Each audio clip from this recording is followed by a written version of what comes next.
मैं भारत को भारतीयता की मान्यता के आधार पर फिर से खड़ा करना चाहता हूं, उस काम में लगा हूं। एक पुरानी कहानी है जो दस्तावेजी है, कल्पना की नहीं है।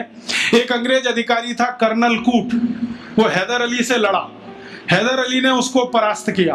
परास्त करने के बाद उसकी नाक काट दिया, क्योंकि हमारे राजा ज्यादा से ज्यादा यही करते थे, गला नहीं काटते थे, नाक काट दिया, कान काट दिया। क्यों? क्योंकि नाक कटना ही बहुत बड़ी बदनामी होती थी। तो नाक काट दिया उसका। कटी हुई नाक लेके वो भागा। कर्नल कूट वो खुद अपनी डायरी में लिख रहा है कि जब मैं युद्ध में हार गया, हैदर अली ने मुझे नाक काट दी, हाथ में लेकर मैं भागा और हैदर अली की सीमा खत्म हुई मैसूर राज्य की, तो बेलगाम नाम का एक गांव आया। वहां पर एक वैद्य ने मेरी सर्जरी की, 21 दिन मुझे अपने घर में रखा, सर्जरी करके लेपन लगाया, मेरी नाक जोड़ दिया। और आज मैं पार्लियामेंट के सामने कह रहा हूं कि भारत के वैद्यों को इतना ज्ञान है, वो ये सब कर सकते हैं। इसलिए हमें भारत में अपने लोगों को भेजकर ये विद्या सीखनी चाहिए। ये उसका भाषण है हाउस ऑफ कॉमन्स।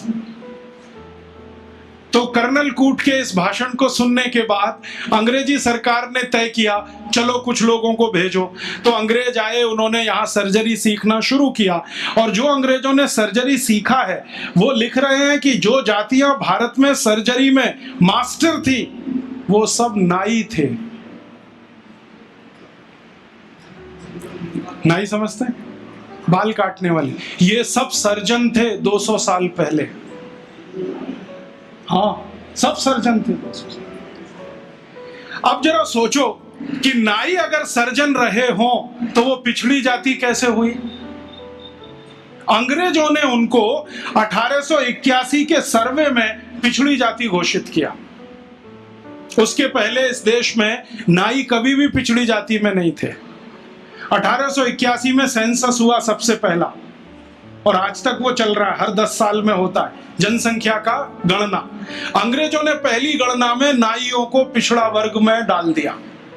और एक अंग्रेज कहता है कि ये अच्छा ही है, क्योंकि ये विद्या में इतने ऊंचे हैं, अगर इनको नीचे नहीं लाओगे ये गुलामी कभी स्वीकार नहीं करेंगे।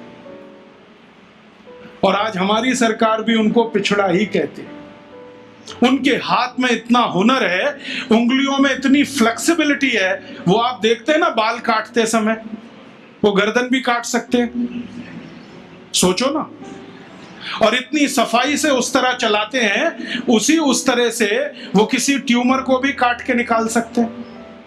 ये सब बहुत बड़े सर्जन रहे। और आज से 200 साल पहले के दस्तावेज बताते हैं कि कांगड़ा और उसके आसपास, कुर्ग और उसके आसपास, मैसूर और उसके आसपास जितने सर्जरी सिखाने वाले केंद्र थे, उन सबके आचार्य नाई ही थे जातियों। ये सब सर्जन थे। और इन्होंने जो सर्जरी सिखाई है वो हिंदुस्तान के गांव-गांव फैलाई। फिर अंग्रेजों ने क्या किया, ये जो सर्जरी सिखाने वाले केंद्र थे, इन सबको गैर कानूनी घोषित कर दिया। एक कानून बनाया जिसका दुर्भाग्य से नाम है इंडियन एजुकेशन एक्ट। उसमें इंडियन कुछ भी नहीं है, नाम उसका इंडियन एजुकेशन एक्ट। उस कानून में उन्होंने ये तय किया कि भारतीय विद्याओं को सिखाने वाले जितने भी केंद्र हैं वो सब गैर कानूनी।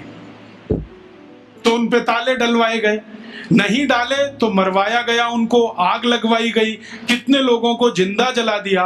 वो कहानी सुने तो आपकी आंखों से आंसू निकल आए। ये अत्याचार 100 साल हुआ, उसमें ये विद्या खत्म हो गई। और फिर बेईमान अंग्रेजों ने क्या किया कि यहां से सर्जरी सीखा और उनके अपने रिकॉर्ड्स में वो सब है। हिंदुस्तान को ये बताया कि देखो हम तुम्हें वापस सिखा रहे हैं। और यहां से सर्जरी सीखकर जो डॉक्टर बने लंदन में, उन्होंने fellow of the royal society की स्थापना की, जिसमें डिग्री लेने के लिए आज हमारे डॉक्टर जा रहे हैं। और उस प्रमाण पत्र को लाके दरवाजे पे बड़ा टांगते हैं। मैं देखो FRS, उसमें शहद लगा के चाटो तो विटामिन C भी ना मिले।